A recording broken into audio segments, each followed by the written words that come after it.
UIC, but my favorite titles are the fact that I'm twice a graduate of this campus, as is Andres as well.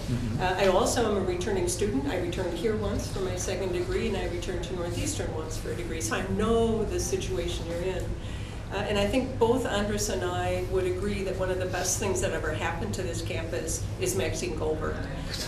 Years ago, Andres and I worked on a task force trying to develop orientation plans for freshmen. This goes back, and it will tell how old we've been here. Okay. And so finally, thank goodness, when Maxine got here, there was a development of an orientation or a welcoming program for our returning students. Absolutely correct, everything Andres said. Everything Maxine has suggested to you, you're late. You're transfer students, you need to start your career search today.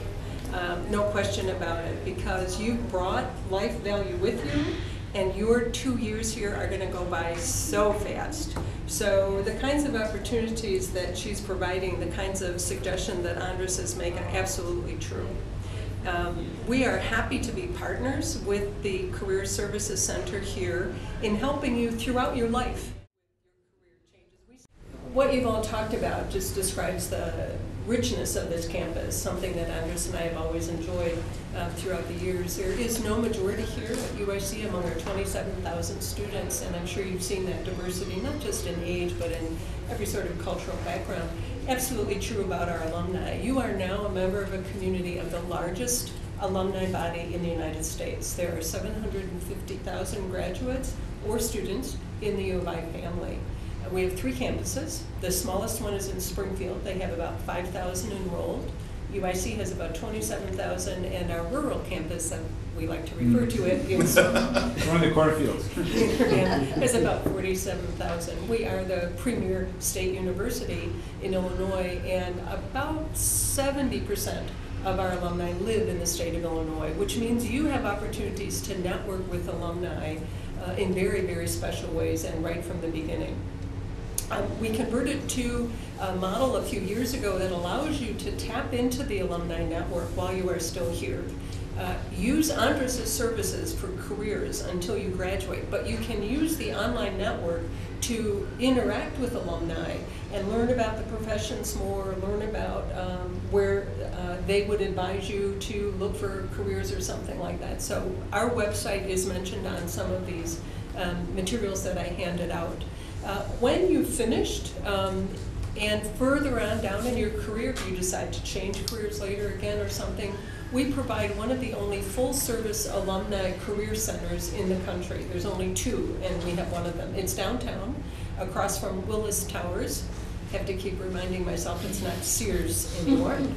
And we provide a lot of online things. Many of the things that Andres has in this wonderful handout are also online now. So we have alumni who may be as far away as Alaska or even China who tap into that website 24/7.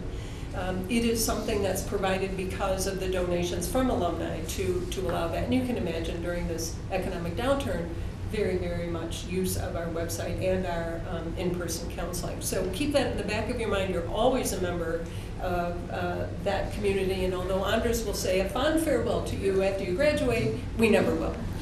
So you can come back anytime.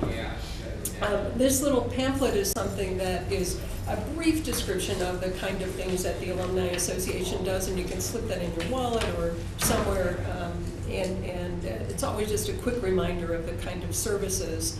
This flyer you can also keep because it will direct you to the website. But this is a piece of action I'd like you to do right now while you're students. This is called the Illinois Connection Program. One of the main values that the university places upon alumni action is their advocacy to support university programs.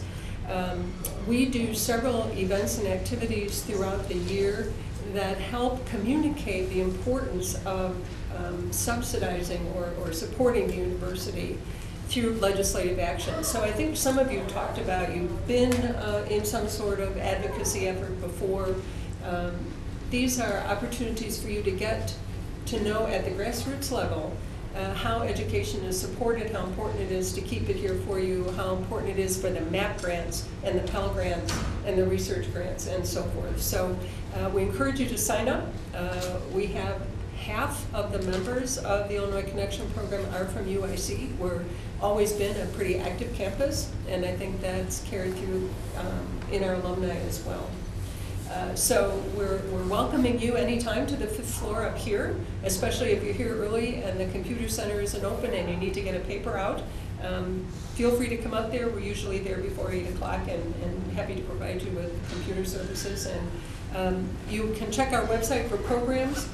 We've, like the entire university, had reductions in staff, and so we don't have as many programs as we used to, but the calendar has a rich set of them, and you're welcome to any program from any campus in any city all the time. So if you ever see something on the website and you happen to be back in San Francisco visiting friends or something, please feel free to just participate.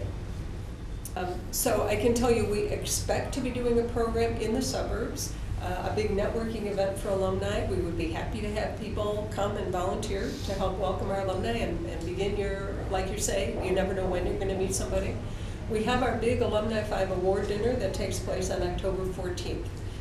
We honor individuals each year for their achievement, their humanitarian efforts, distinguished service. We do have a student group, the Student Alumni Ambassadors, who are generally our hosts for that. You're welcome to come, members of the Student Alumni Ambassadors. We do have some people who have come back to school who are a part of that.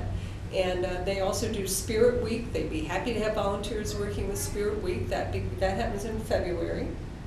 So you have my card. Be happy to respond to any of you, but you can look on our website also about those events coming up. One that we'd especially like you to participate in with your military training is Hustle Up University Hall. It is a run up the 28 floors for charity.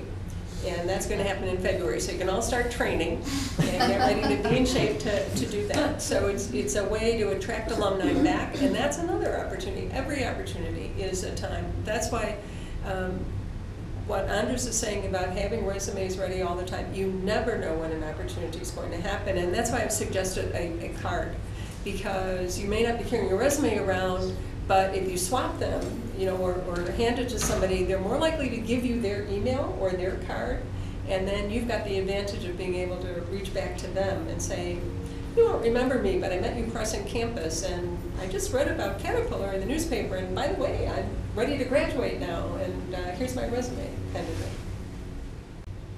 Inevitably, they would say we read resumes from the bottom up.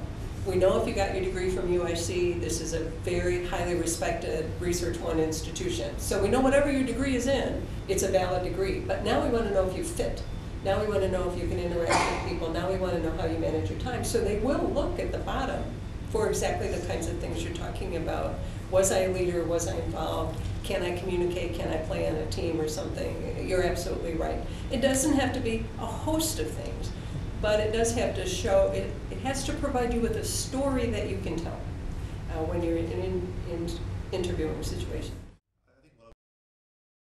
The other point where you don't need to spend time, and some of you I know are managing multiple different responsibilities, is join your professional organization, whatever it is, AICAG, or SWE, or whatever your major field is, so that, and there's often, almost always, student rates. It doesn't have to cost you a lot to do that, or student sponsorship.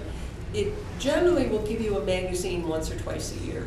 So you can put that on your resume, member of AICAG, and if you're not actually involved or a member of the Student Society here, you can say, because of this and this and this, I'm not really active, but I keep abreast of the field. I read that, I know what the hot issues are in the area. So that's something that doesn't necessarily involve time if you don't have the time, but it shows, again, your sincere interest in the field.